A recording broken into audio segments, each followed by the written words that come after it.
What if the most important medicines of our lifetimes are not the ones that treat disease, but the ones that stop aging from becoming disease in the first place? Today's guest is not just investing in that future, but they're actively building it, partnering with scientists and founders to turn longevity from ambition into preventative reality.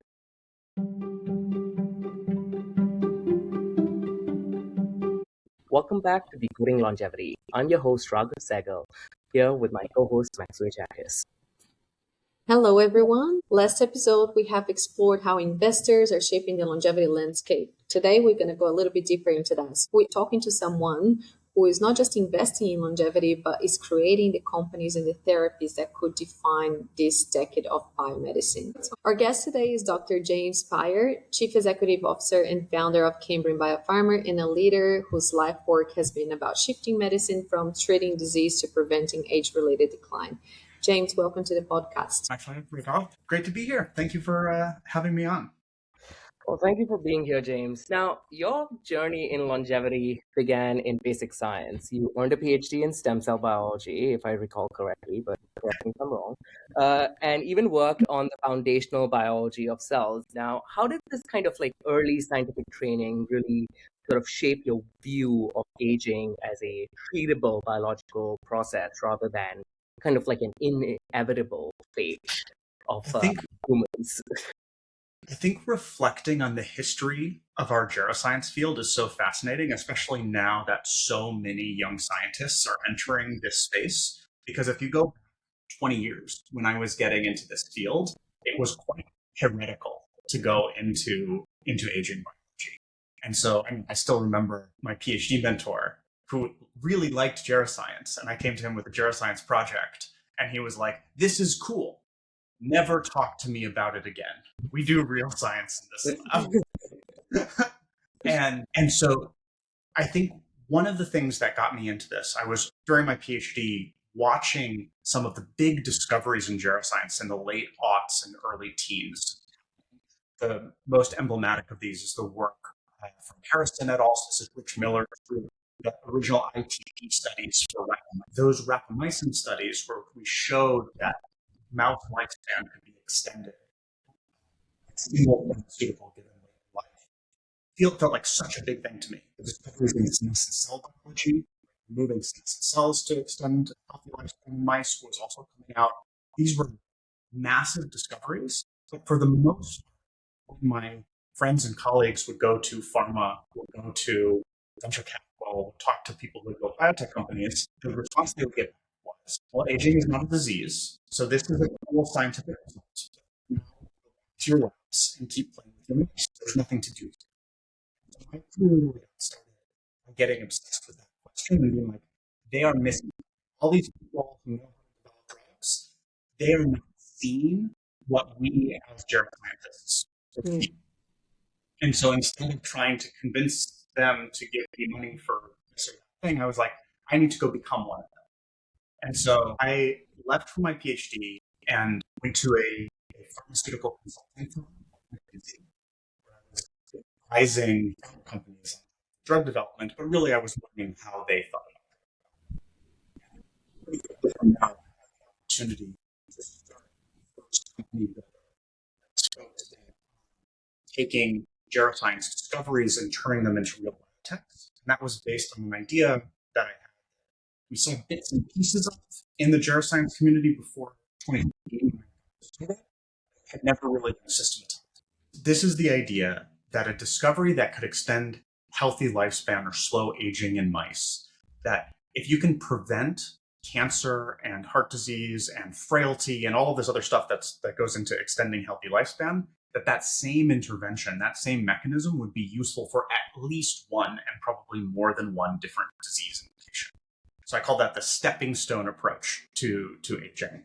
And we started this firm, Apollo Health Ventures, around the idea that for every, well, at least for some, I don't want to say every, for some major discoveries in geroscience, you could find that beachhead indication, that stepping stone indication, and build a real biotech company around it that could follow all of the rules of a normal biotech company, but be based on geroscience instead of something.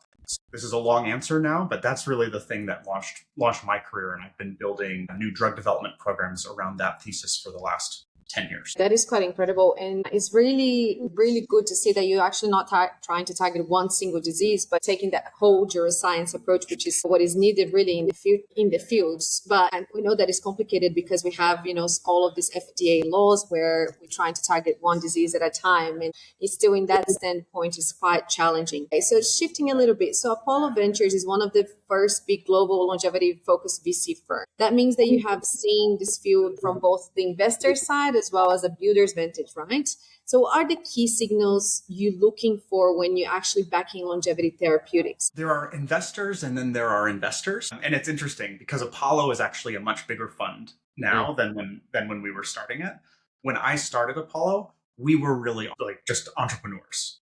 We were starting these companies and I was either the CEO or the executive chair of the companies that we were starting up. It was really a builder mentality from the beginning. And Apollo actually still does a fair amount of that, but they also do more investing as well. It's a bit of a dodge of the question, but I would say from an investment perspective, if you want to put your mind into the head of an investor, what they need to understand is how is this discovery, this potential drug, is this going to get approved for a disease that the FDA doesn't need to change its laws in order to approve? Is this going to be something that big pharma wants to buy because that's how biotech exits make venture capitalists money? Is this something that pharma wants? And is it going to go into a disease, at least at first, that can get approval in the existing system?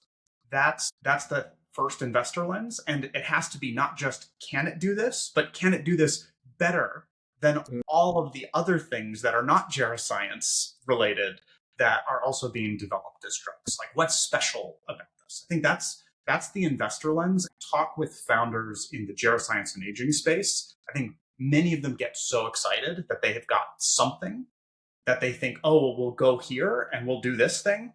And it looks like we have some initial data, but it doesn't actually measure up to what pharma actually wants, what patients need.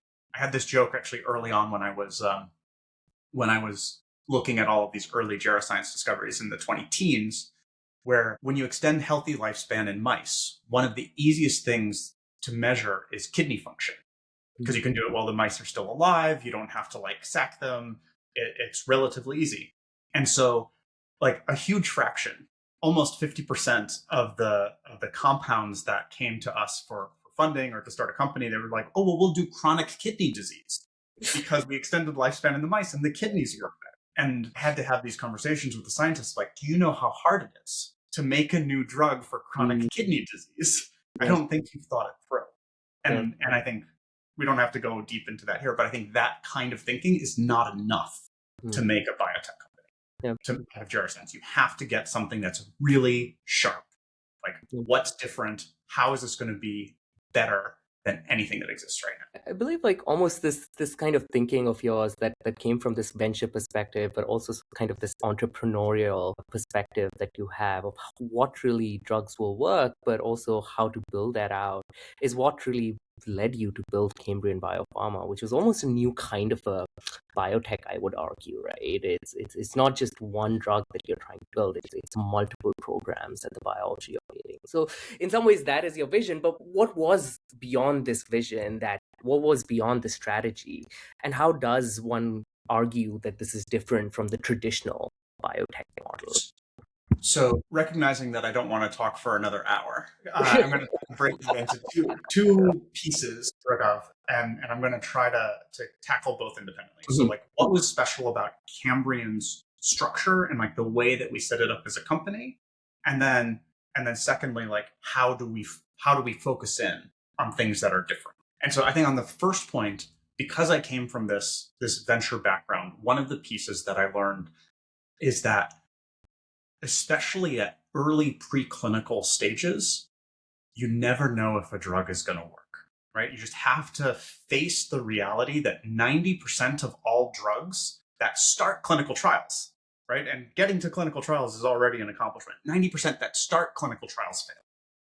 And so if you want to build a company that's going to have some heft and some weight, you need to have more than one shot on goal.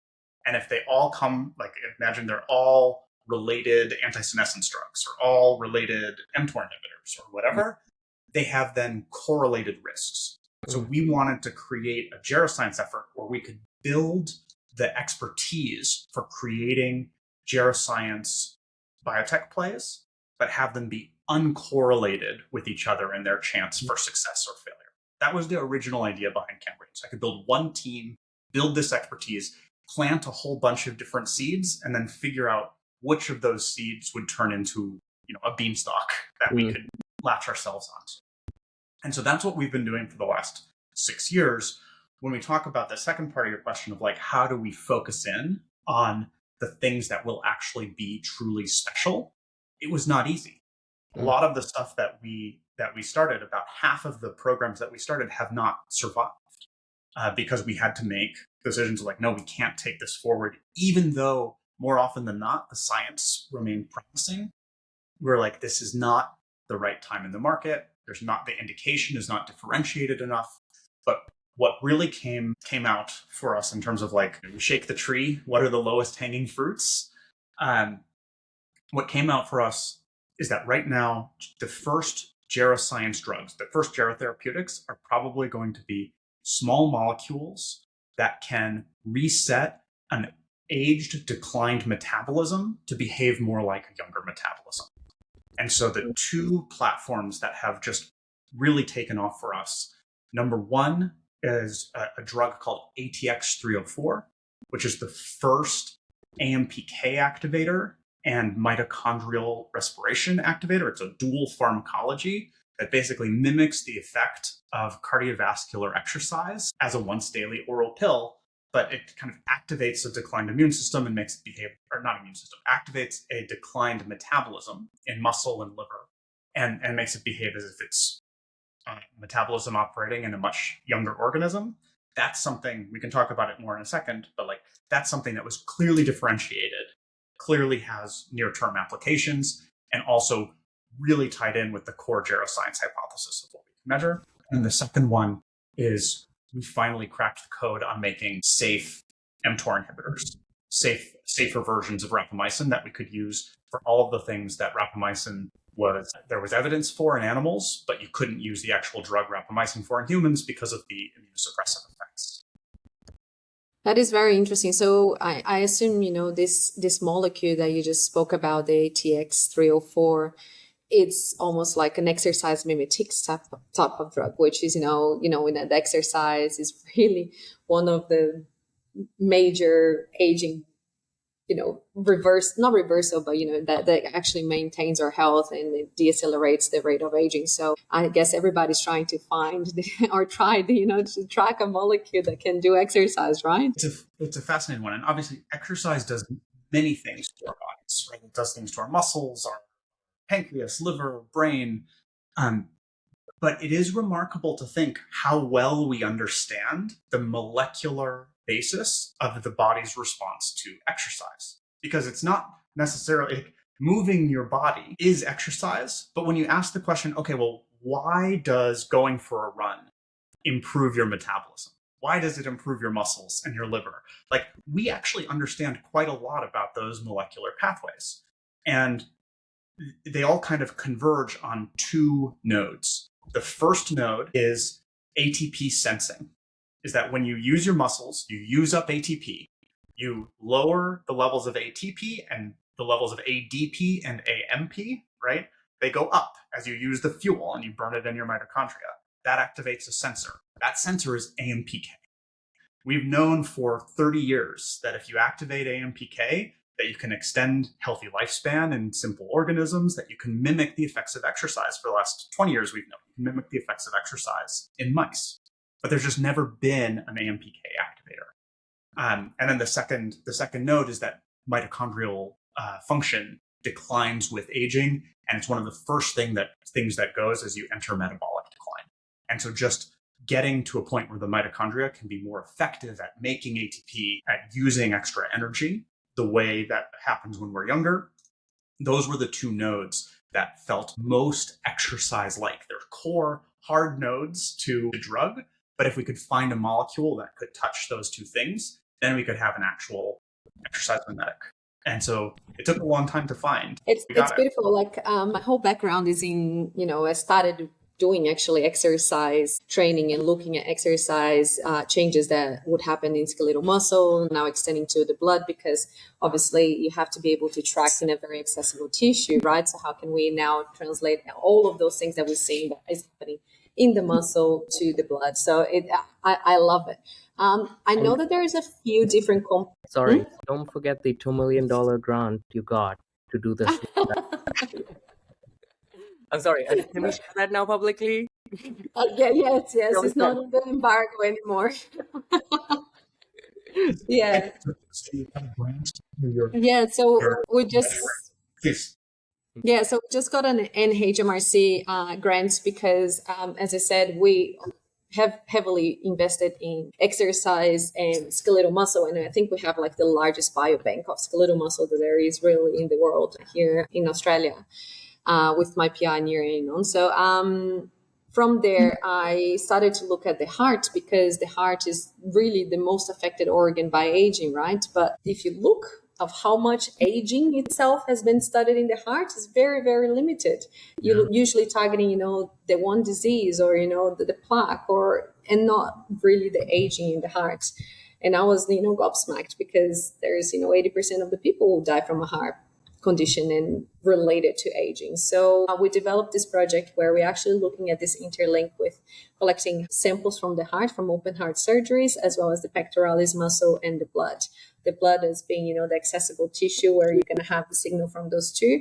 And you know that there's a cycle between between skeletal muscle and the heart, where, the frailty actually declines the function of the heart. And, the more frail you are, the more weak your heart is, and so on and so forth. So it's like really trying to understand this whole cycle as not separated, but integrated together. So it's right down my alley. I love this. And I constantly talk about, finding exercise mimetics. And I fully agree with you that will be in the small molecules and potentially in the metabolites, because really is the end product and the ones that are actually making the muscle work more efficiently. And if you think mitochondria is all the metabolites that are, filling and giving all that it needs really to produce all of the energy and function properly. So before you commented on it, I know you're looking at it, you can talk about it, but then how does your molecule compares to others that are being mentioned in the world from other companies like BioAge? And do you see this how does that also compares to GLP-1, which is actually making someone losing weight, but is actually also affecting the muscle in a negative way? So just talk about it a little bit. Let's zoom back on that a little bit, because where we started, and I talked a little bit about this sort of stepping stone approach to how we would take the first geroscience interventions and really get them approved. I think that this ATX304 story is a really nice microcosm of that. So from a starting point, as we look kind of first at the mechanism, right, we've got a drug target, AMPK and mitochondrial activation, that has been a known and worthwhile pharma drug target for decades, but no one has ever cracked the code, right? Pharmas have tried, no one has ever done it. Then we had this kind of geroscience insight of like, hey, if you activate these two pathways together in this way, and you turn the dial like this, then we can get this safe activation of these two pathways without the kind of toxicity that pharma experienced when they tried to do it with a giant hammer instead of a more subtle tool, right? And I think that's so that's the first piece when we talk about like what's special about the geroscience lens as we look at these pathways. Pharma and other types of academic fields, they tend to say, oh, well, this is the gene. Let's turn that gene on. Let's turn that gene off. See what happens. Geroscience is like, how does this change during natural aging? How do we understand how these pathways change in aging? And can we reset an old state to a young state, even if that young state is just like 50% increased from the old state or 50% down from the old state? And that's a completely different lens than most pharma and drug development players look at pathways. So that's kind of level one. Level two is like, okay, so now you've got this thing targeting a new molecular target. what do you do with it? And Macsue, this is where you were asking, how does it compare, for example, to GLP-1s? So what we realized is that GLP-1s work by inhibiting appetite, right? So people don't eat as much, they start losing weight very quickly. But when you lose weight from appetite reduction, just like a crash diet, you lose fat, but you also lose muscle. Your resting metabolic rate goes down, you are catabolizing your muscle. And so about a third of the total weight lost on GLP-1s is lean mass. And so we realized that, like, well, there's another way to lose weight besides diet, and that is exercise. So if you can increase energy expenditure, if you can increase resting metabolic rate or overall metabolic rate sufficiently to result in sufficient caloric decline, then you should be able to get weight loss with an energy expenditure drug. And this is precisely what we showed with ATX-304. So at high levels of this drug, you get about the same weight loss as a GLP-1. So semaglutide, so Ozempic/Wegovy, same weight loss in mice, in obese mice, but all of the weight comes from fat. None of the weight loss comes from muscle, because the muscle is metabolically active. It's actually driving all of the weight loss, so it pulls all the energy from muscle, and the mice don't have any reduction in appetite. They eat the same. And so that kind of gave us the angle of, like, oh, well, here's something that we can do and be better, right? This is the edge. We can now make an obesity drug, which is the biggest pharmaceutical market that has ever existed, and we can be completely different than the 150 incretin, so GLP and GLP-1 like drugs that are like entering clinic this way and that way. There are now 3 drugs that are in human clinical trials that increase energy expenditure. 2 of them are mitochondrial activators, and then there's mitochondrial activators alone, and then there's ATX-304, which is the only AMPK plus mitochondrial activator. And that allows us to do something really cool, because we can be a weight loss drug on our own.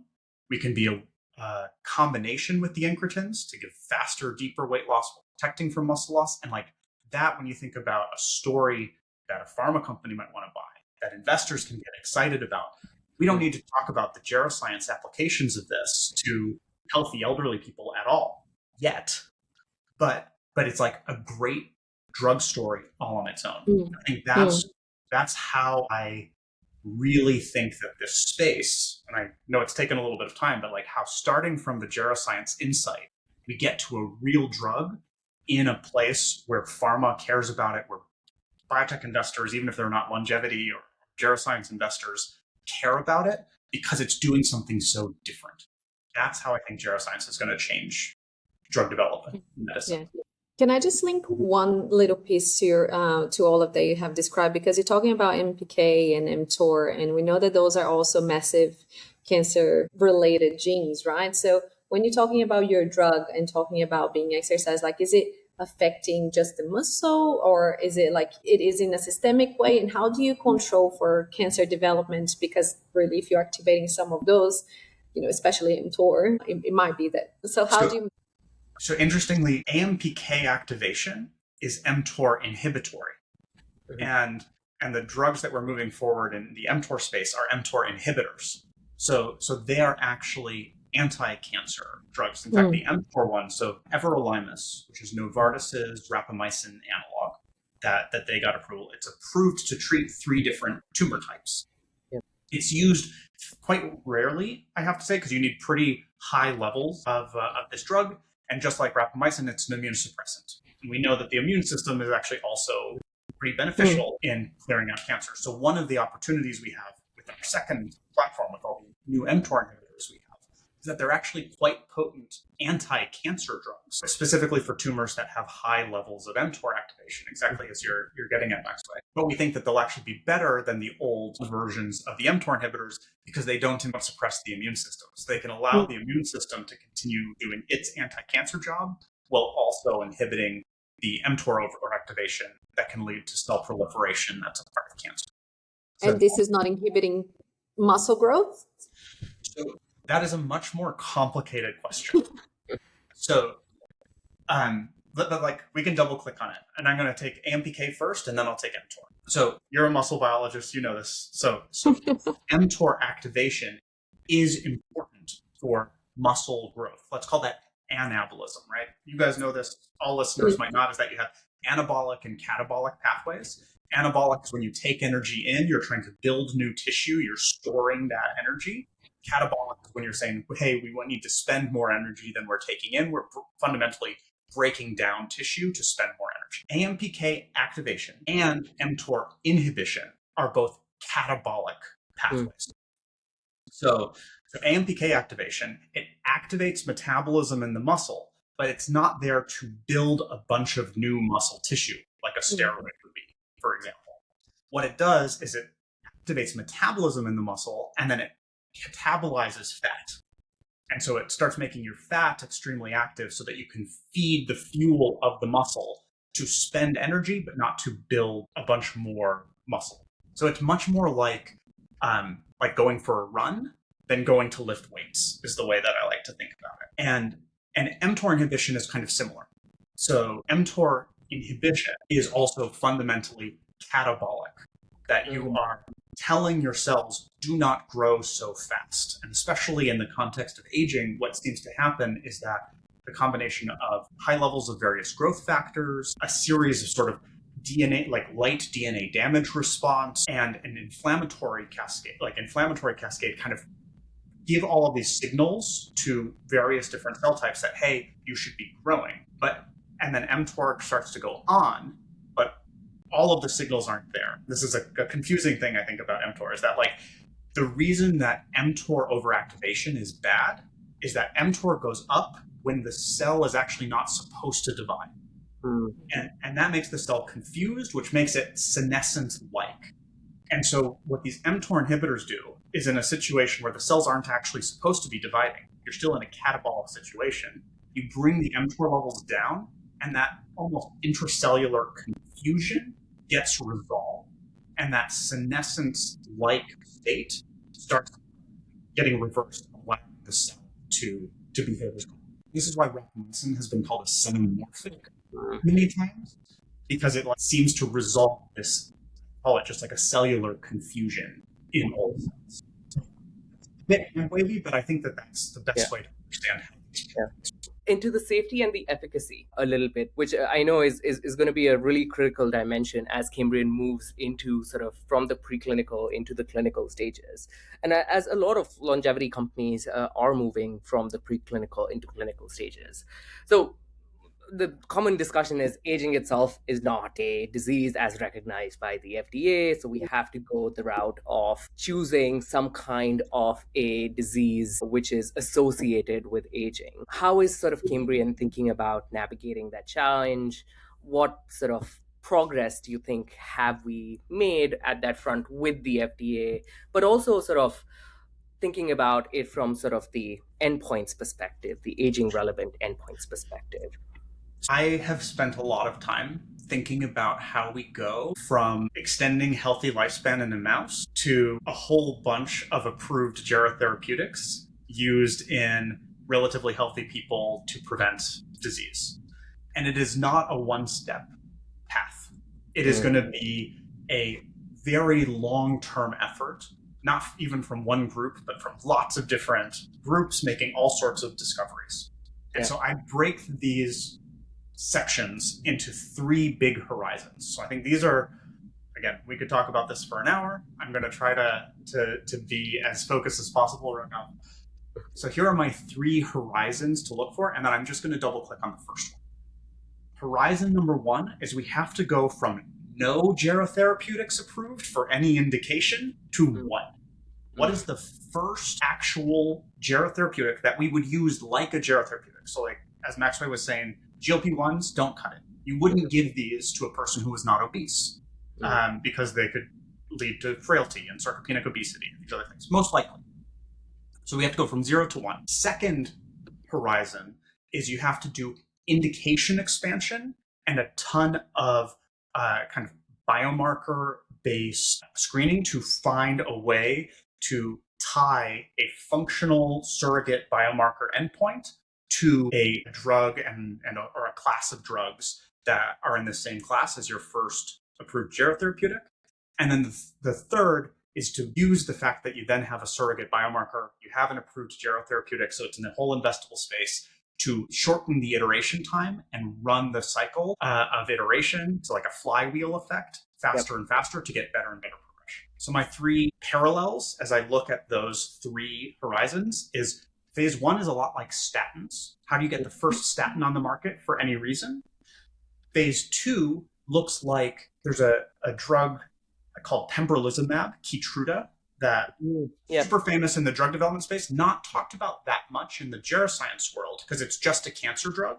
But what Merck did is they got it approved for melanoma, but then they started running so many different trials that eventually the FDA gave up and they said, fine, whatever, you can just use it for whatever tumors you want, as long as they have enough DNA mutations. And then the third horizon, the closest parallel that I think is the development of antiretroviral cocktails. That started with one, and then the system just got better and better. New drugs came on board, better versions of the old drugs replaced, better versions of the antiretrovirals replaced the first drugs, new classes came on board, it formed these cocktails, and you just got a better and better system based on that flywheel of innovation. So those are my horizons 1, 2, and 3. I'll pause there before double clicking on the first one, but I can also kind of then expand how does Cambrian... I think it's beautifully put, James. I think especially like the way you have divvied this. I wish you had a slide to present this because that have a slide already somewhere to present this. There's going to be, actually just wrote a book chapter outlining these three horizons that's going to be coming out hopefully in the next month or two. So this is why it's all very top of mind for me. Yes. Yeah, no, that is incredible. Okay, so I guess my next question will sort of like piggyback on that anyway, and then potentially get you to talk about, the top one. So I guess just for our listeners, founders and scientists and everybody here on the field, really, what are the things that you're most excited about? Is there a specific drug? I know that you already mentioned that one that is an exercise mimetics, but if could say, like, what are the really shifts that you're seeing happening that you're really excited about? And then my second question for you is there anybody that you would love to recommend to have here on the podcast next? Sure. So in terms of what we're excited about, if I can be a bit controversial for a moment, I feel like the geroscience space today, it's sort of, it's split into two camps. I'm going to call it the more trials and the more targets camp. So there's some people who say, we just don't have enough drug candidates, there aren't enough companies, there aren't enough good ideas, we need to start more new small companies in the geroscience space. It's great. I'm always for new research, new innovation, but I'm very strongly in the camp of there are a handful of drugs and mostly being shepherded in companies like Cambrian that are really close to being able to test the true geroscience hypothesis with drugs that have come up through geroscience innovations. And what I'm most excited for is that, unlike in the past, where I think firms took a lot of shortcuts to try to get drugs to the clinic as fast as possible, and they weren't the right drugs for all sorts of reasons that would be a whole other podcast to talk about. But I think that we're going to have, I can count at least 5 real geroscience shots on goal that fit within pharma, backed by top investors in the next couple of years. That is an extremely exciting thing. So unlike, just having, for example, Unity, or just having the Restore Bio trial, where it was like the whole field was, waiting for this one thing, or BioH had their first apelin drug, right? Which actually I think was a great shot on goal. They're going to have another one in the next year or two, but their new NLRP3 drug is now in phase 1. ATX304 is entering phase 2. We have Life Biosciences entering phase 1 with their epigenetic reprogramming, their OSK drug. These are real tests of different aspects of the geroscience hypothesis with drugs that have been really thoughtfully, painstakingly crafted around, like Raghav was talking about before, thinking about safety and efficacy and their real first indications in a way that look like better shots on goal than the geroscience space has ever seen. And that's what I'm most excited. Both for ours. I mean, I'm very biased. We've got, I think, the most advanced of those with ATX304 going into phase 2 this year. I think we're actually in the lead of these, which is a fun thing to say. But I think that whether it's us or somebody else, I think that geroscience is going to get its clinical validation moment in the next 24 months. Yeah. And so the last question that Macsue asked you, who would be the one person that you would recommend to come on the podcast? So I will make 3 recommendations based on this, right? So if you haven't talked with them already, the group at Life Biosciences, so it's Jerry McLaughlin, who's the CEO, Michael Ringel, who's the COO. They both have really, I think, great perspectives on their own approach to the geroscience space now that they're entering the clinic. Kristen Fortney from BioAge, of course, I think she's done a really nice job. They were the first into the public markets in this kind of new generation of aging biotechs. And then the third that I would, of course, recommend, which we didn't talk at all about, is the drug that's actually going to be the first one approved for an aging indication, which is Celine Halloua and Loyal, which is very orthogonal to the way that Cambrian has been approaching the space, but I also think will be important. Absolutely. No, three very, very amazing companies and doing some very, very amazing stuff with amazing founders. But I think you should be on top of that list, James. You have been an inspiration. Also, sort of talking about the science today, hearing all the strategy, how it all comes together to build the future where hopefully aging will no longer be a choice for us. We can actually not age. I think put a frontier we can sort of solve. You have something to say here. I'm going to correct you. I'm going to encourage you to phrase that differently. Okay, because I think the vocabulary matters so much, right? Absolutely. And I came into this space and I was talking about we're going to slow aging, we're going to make aging optional, we're going to do this and that. And that's fine for philosophical discussions. Right. But the more geroscientists that can start saying, we are going to make the best preventative medicines that have ever existed. Yeah. That is so grokkable. It's so understandable by people who have not paid any attention to the space, who may have a little bit of that residual ick factor around the idea of slowing aging, saying we are going to make a preventative medicine for cancer, for muscle loss, for metabolic decline, for dementia prevention. And this field is going to just deliver drug after drug to prevent all of these things that all of us are so scared about that we see in our parents. That framing is going to be what allows us to win in the bigger world. Yeah, you're absolutely right. So I have to say, there's such a counter argument that I've seen around the space, which is a whole discussion of its own, about people making such counterclaims about why aren't we really saying we should solve aging versus this whole health span discussion. And I hate the fact that we don't focus on just the preventative aspects, which is such a much more cleaner message. I absolutely agree with you. It is a debate that's worth having, but I come down very strongly on this side. I absolutely agree. Yeah. So, but to end this, to our listeners, and I think we should have that debate on this podcast. We'll get you on with probably, I think I know a person who would be on the other side of this debate very strongly.